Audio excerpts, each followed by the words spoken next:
The reflection staring back at Elara from the observation deck's window was not what others saw. A respected diplomat with skin the color of twilight and eyes that held 2 centuries of wisdom. Instead, she saw the young warrior she'd once been, naive enough to fall in love during the bloodiest interspecies conflict in galactic history. Ambassador Elara, the Terran delegation has arrived. Her aide, Tavik, stood at a respectful distance. "Thank you," she replied, straightening her ceremonial cloak. The silver emblems of her Vastrine heritage caught the light from the twin stars outside. "Has Chancellor Vega specified any changes to the protocol?" "No, Ambassador. The summit proceeds as planned." After Tavik departed, Elara allowed herself a moment of reflection. 200 years since the Battle of Andromeda's Edge. 200 years since she'd watched Dominic's ship disintegrate in a blaze of sacrificial glory, saving her fleet but condemning himself. His final transmission still echoed in her mind. "I will return to you, Elara. Across time itself, I promise." Foolish human sentiment. Beautiful, impossible human sentiment. The grand reception hall of New Aurora Station hummed with diplomatic tension. Representatives from 17 systems mingled cautiously, centuries of conflict not easily forgotten. Elara moved through the crowd with practiced grace, her elongated fingers offering the traditional 4-point greeting to each delegate. Ambassador Elara, a human official, approached, his formal attire bearing Earth's unified emblem. "Chancellor Vega sends her apologies for the delay. She's accompanied by our historical consultant, who specifically requested to meet you." Historical consultant. Elara's secondary heart quickened slightly. Humans often brought such experts to peace talks, attempting to contextualize past conflicts. "Yes, he's quite passionate about the Andromeda campaign. Says understanding past mistakes is crucial for lasting peace." The crowd shifted, and Elara's breath caught in her throat. Standing across the hall, watching her with eyes she'd seen close in death 2 centuries ago, was Dominic. Not someone who resembled him. Not a descendant. Him. Unchanged, impossibly present. Her diplomatic training abandoned her. She moved through the crowd without excusing herself, delegates parting before her determined stride. When she stood before him, close enough to detect the same scent she remembered, Elara found herself speechless. "Hello, Elara." His voice. The same resonant tone that had whispered forbidden endearments during stolen moments between battles. "I told you I'd come back." "You died." The words fell from her lips, barely audible. "I watched you die." He smiled, the same slight asymmetry to his lips. "Death is more negotiable than I realized." 200 years, she hissed, suddenly aware of curious onlookers. 200 years without a word, and you appear at the most significant peace summit in galactic history. What are you? "I'm still me," he said, reaching for her hand but stopping short of touching her. "I'm still Dominic. I had to find a way back to you, even if it meant stepping outside time itself." Elara's training reasserted itself. She straightened, adopting her diplomatic mask. "We will discuss this privately. After the reception." "As you wish." He bowed slightly. "I've waited 2 centuries. I can wait a few more hours." As she turned away, his words followed her. "I never broke my promise, Elara. Not even death could stop me from returning to you." Around them, delegates continued their cautious diplomatic dance, unaware that the foundations of reality itself might be shifting beneath their feet. Retria, the private diplomatic chamber, felt too small with Dominic in it. Elara paced, her ceremonial cloak discarded, revealing the sleek formal attire beneath. "Explain," she demanded, keeping the conference table between them. "No riddles, no poetry. How are you here, unchanged?" Dominic leaned against the viewport, stars streaming behind him. "After the battle, when my ship was breaking apart, I encountered something. Beings that exist in the spaces between moments. They offered me a chance." "What beings?" Elara's scientific mind rebelled against such vagueness. "They call themselves the Cronus Collective. They exist outside our timeline, observing reality from beyond its constraints. He stepped closer. They offered to preserve me, but the price was serving as their anchor to our reality. Elara's mind flashed back. The final days of the war, stolen moments in the engine room of her command ship, his fingers tracing the luminescent patterns on her skin. The devastating knowledge that their peoples were determined to annihilate each other. "Why now?" she whispered. "Why return for the summit? The collective exists outside time, but I insisted on returning at a moment that mattered." His eyes held hers. "You've spent 2 centuries building toward peace. I couldn't miss witnessing your triumph." Her anger flared. "You think you can disappear for 2 centuries and simply return? I warned you, Dominic. I carried your memory through wars, through rebuilding, through endless diplomatic missions. I experienced it differently," he said softly. "For me, it's been both an eternity and an instant." Elara turned away, memories flooding back, how they'd met during a failed peace negotiation, enemies by circumstance, drawn together by an inexplicable connection. How he'd risked everything to warn her fleet of an impending ambush, ultimately sacrificing himself. "Tomorrow," she said, "I need to negotiate terms that will affect billions of lives. I can't afford distraction." "I understand." He stepped back.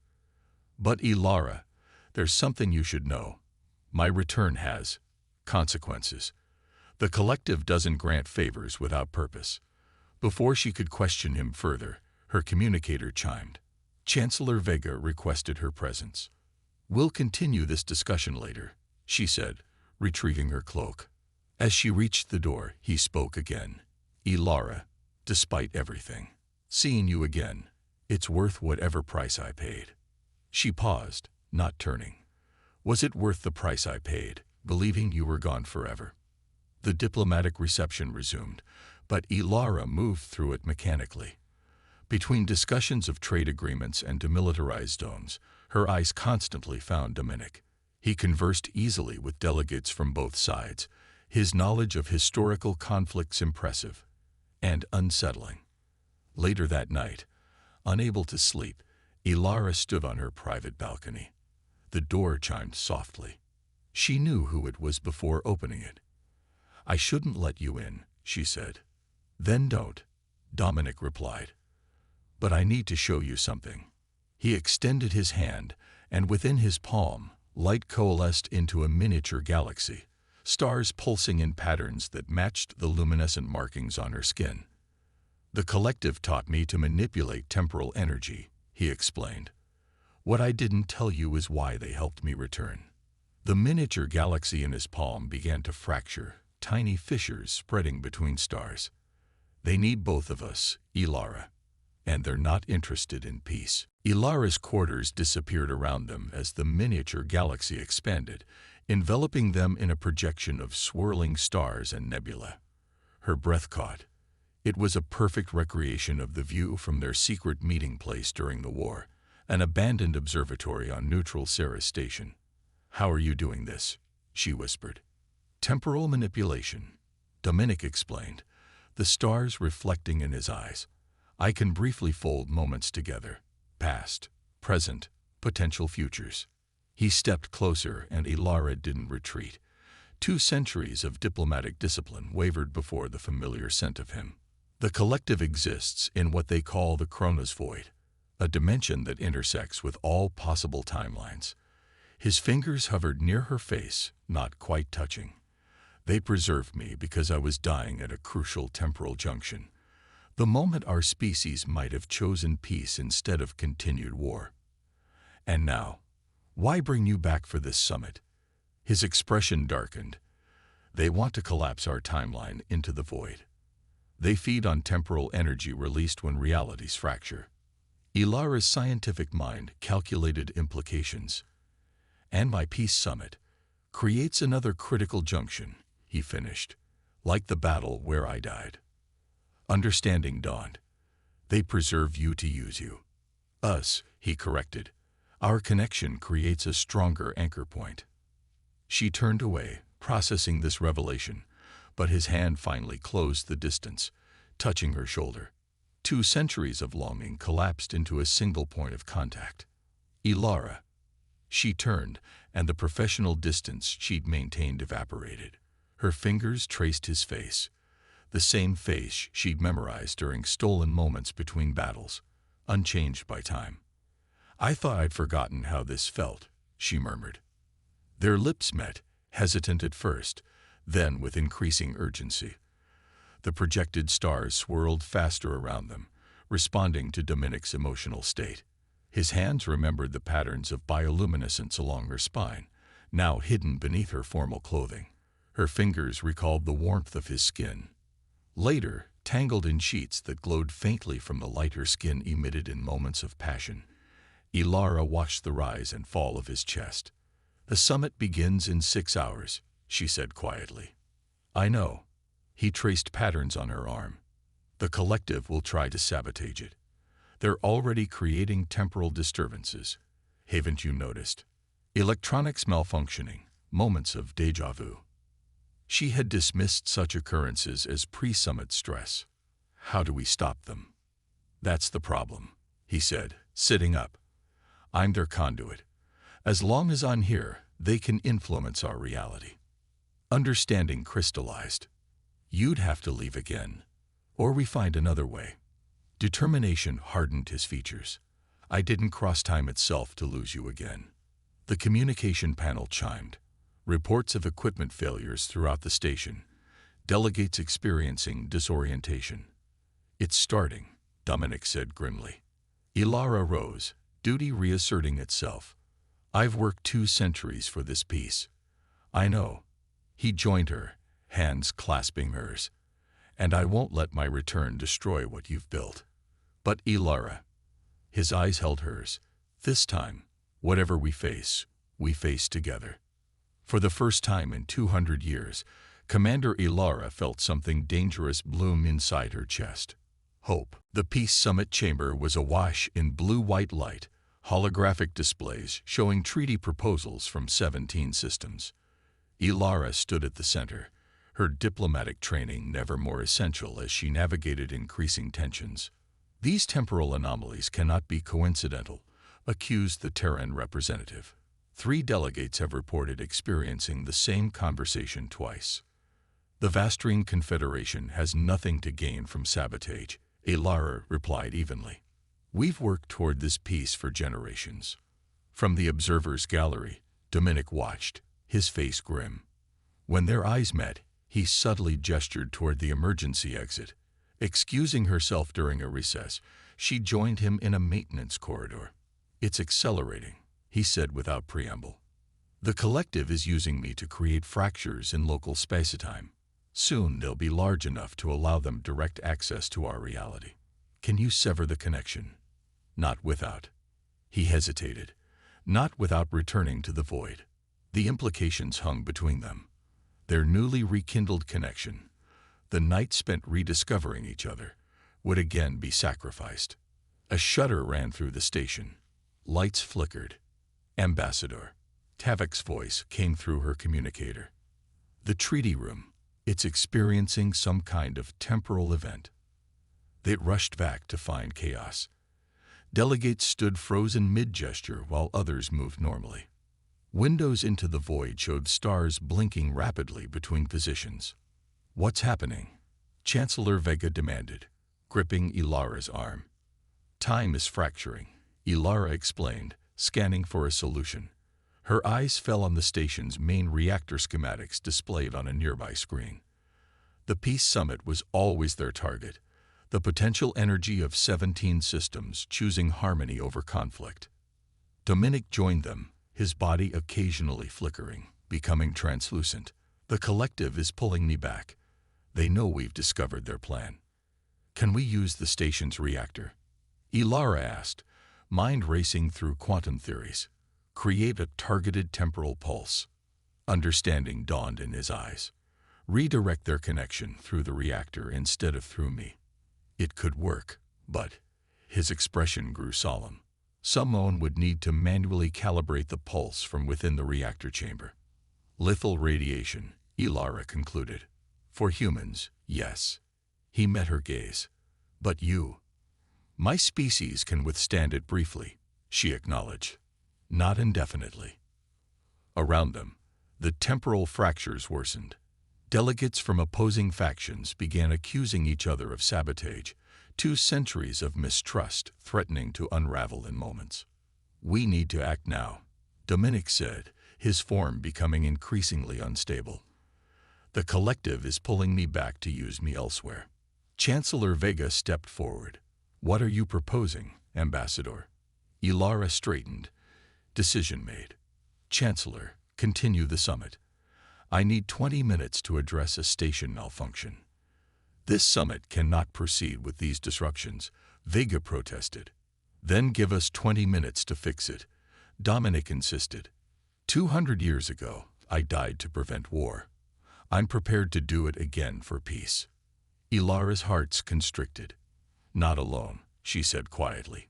Not this time. They slipped away as arguments resumed behind them, the fractures in time growing more pronounced with each passing moment. There's something I didn't tell you, Dominic said as they hurried toward the reactor. If we succeed, the backlash will tear me from this timeline completely. I won't just die. I'll never have existed here at all. Elara's steps faltered. The memories will remain, he assured her, but I'll be erased from the physical timeline. She grasped his hand, feeling it flicker between solidity and nothingness. Then we have one more difficult choice to make. The reactor core pulsed with blue energy, its rhythmic thrum momentarily steadying the temporal fractures surrounding them. Elara's hands moved across the control panel, her scientific knowledge combining with Dominic's understanding of the collective.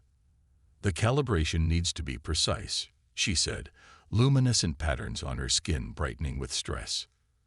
Too much power, and we'll create a worse fracture. Too little, and the connection remains. Dominic's form continued to flicker. They're pulling harder. They know what we're attempting. Through the viewport, they could see the main summit chamber. Despite the disruptions, Chancellor Vega had managed to keep delegates at the table. The peace treaty, 2 centuries in making, was tantalizingly close to realization. The reactor's ready, Elara announced, but the pulse needs to be directed through a conduit connected to the collective. Her eyes met his. Through you. I understand. Dominic stepped toward the reactor chamber's inner door. I was always meant to be a bridge between worlds. Elara blocked his path. There's another option. Her voice softened. You once crossed dimensions to find me. What if we crossed together? His eyes widened. Elara, no. You've worked centuries for this peace. And it will happen, she said, gesturing toward the summit. Look at them. Even facing temporal anomalies, they're choosing dialogue. My work is done. The radiation will give me just enough time to complete the calibration from inside. Her determination was absolute. Then when the pulse hits, if we're both connected to the collective, understanding dawned. We could ride the temporal wave into the void together. 2 centuries ago, we were torn apart by war, she said, taking his flickering hand. I won't be separated from you again by peace. The decision made, they worked quickly. Elara programmed the reactor while Dominic used his connection to the collective to create a stable path through the imminent temporal explosion. As alarms blared, warning of critical reactor levels, they stepped into the chamber together. Radiation immediately began affecting their physical forms. His flickering intensified. Her bioluminescence flared brilliant blue. The treaty, Dominic said suddenly. Looking through the viewport, delegates were standing, applauding. Chancellor Vega was signing the document. Perfect timing. Elara smiled through pain. A new era begins as we depart the old one. The reactor reached critical levels. Elara's fingers intertwined with Dominic's, their physical forms beginning to destabilize. Are you certain? He asked one final time. For 200 years, I've been a diplomat, she replied. Now I choose to be an explorer. The reactor pulse engulfed them in blinding light. Their physical forms dissolved, consciousness expanding beyond the constraints of corporeal existence. They felt the pull of the collective, but instead of surrendering to it, they rode its currents together, neither fully in normal space nor fully in the void. Throughout the following decades, as the peace they helped forge blossomed into a golden age of cooperation, stories emerged across 17 systems, impossible tales of two figures appearing briefly during significant moments, a luminescent woman and a human man, observed watching pivotal events before vanishing again. Scientists dismissed these as myths. Historians cataloged them as cultural phenomena. But occasionally, when new treaties were signed, when former enemies became allies, observers reported seeing two spectral figures, hands intertwined, watching from the periphery of perception. In the space between moments, beyond the constraints of linear time, Elara and Dominic continued their journey together, no longer bound by physical form, species differences, or the tyranny of sequential time. They became legends, guardians of the peace they had sacrificed everything to achieve, their love a constant that transcended the boundaries of existence itself. And sometimes, on stations orbiting distant worlds, couples from different species would look to the stars and whisper the tale of the diplomat and her impossible human, who loved each other enough to step beyond the stars.